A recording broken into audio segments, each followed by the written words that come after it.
Mendel को प्रयोगों के द्वारा कैसे पता चला कि जो लक्षण हैं वो प्रभावी होते हैं या अप्रभावी होते हैं।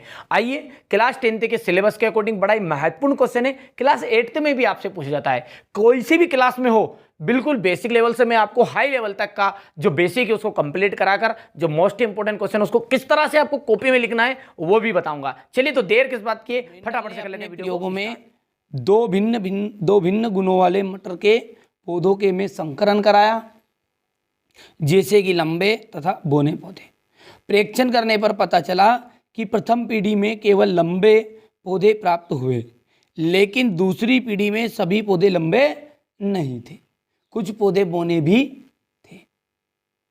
ठीक है, तो कुछ पौधे बोने भी थे। पौधों का लंबा होना प्रभावी और बोना होना अप्रभावी लक्षण है। यानी कि पहली पीढ़ी में देखा ना उसने कि लंबे लंबे हुए तो लंबे प्राप्त हुए थे, तो जो दिखाई दिए वो प्रभावी हो गए, और जो नहीं दिखाई दिए यानी जो छिप गया था बोनापन पहली पीढ़ी में वो बन गया अप्रभावी।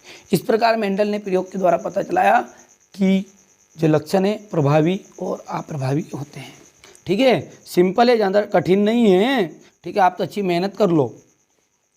फिर से पढ़ लेते हैं एक बार और, कोई दिक्कत नहीं। मेंडल ने अपने प्रयोगों में दो भिन्न गुणों वाले मटर के पौधों के बीच में संकरण कराया, तो जैसे लंबे पौधे और बोने पौधे।